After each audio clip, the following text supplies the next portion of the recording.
ही hotel line जी भडकलेली आहे ती फक्त आणि फक्त सोशल मीडियामुळे भडकली. मराठी माणसाला, आपल्या मराठवाड्यातल्या महाराष्ट्रातल्या माणसाला मालकाला भेटून त्या माणसानं बोलावं, बाबा तुझ्या निगेटिव्ह गोष्टी काय आहेत ती व्हायरल करूनी. कारण की एखाद्या वेळेस एखाद्या व्हायरल गोष्टीमुळे एखादा हॉटेलवाला संपू शकते. ही खरं आहे की नाही? सोशल मीडियाची तेवढी ताकद आहे त्याच्यात. नमस्कार मित्रांनो. खोटं बोलायचं नाही. अहो कुठून? थेट काळजातून.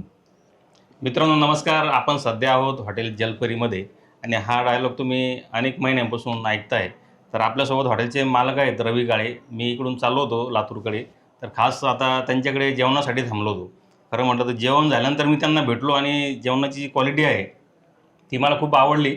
आणि त्यानंतर म्हटलं की आपण काहीतरी चर्चा करू.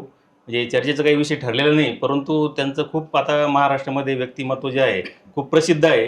त्यांचे व्हिडिओ लाखो लोक दररोज बघत असतात.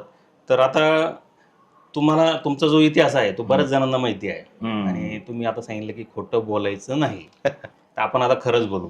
मला सांगा, हॉटेल व्यवसायामध्ये आज काय अडचणी? हॉटेल व्यवसायामध्ये कसं आहे, आता बघायलाच की तुम्ही आता सोशल मीडियाला हॉटेल व्हायरल झाले.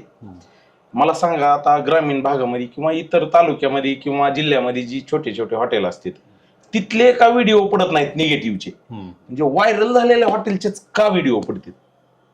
त्याचे कारण असते. कसं असतं, प्रत्येक आता दररोज लग्न आहे, कस्टमर आता सोशल मीडियाचं कसं आहे, सोशल मीडियाची ताकद तर तुम्हाला माहिती आहे. बरोबर. सोशल मीडिया म्हणजे आता सध्या ही हॉटेल लाईन जी भडकलेली आहे ती फक्त आणि फक्त सोशल मीडियामुळे भडकली.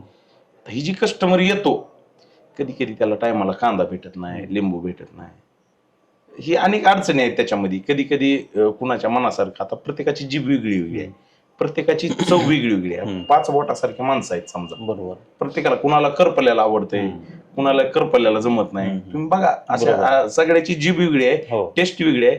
तसं काही सगळे माणसं हॉटेल लाईन मध्ये सांभाळता येत नाहीत. पण मालकाचं एक काम असतं हॉटेल लाईन मध्ये, कस्टमर आला ना त्या कस्टमर पर्यंत कसं पोहोचता येते, कसं त्याला प्रेमानं गोड बोलून किंवा काही त्याला ते आवडलं नाही दुसरं देणे, ही प्रकार केला तरी निगेटिव्ह कमेंट येणार नाहीत. आता तुम्ही बघताय हॉटेल लाईन मध्ये बरेच व्यावसायिक आहेत.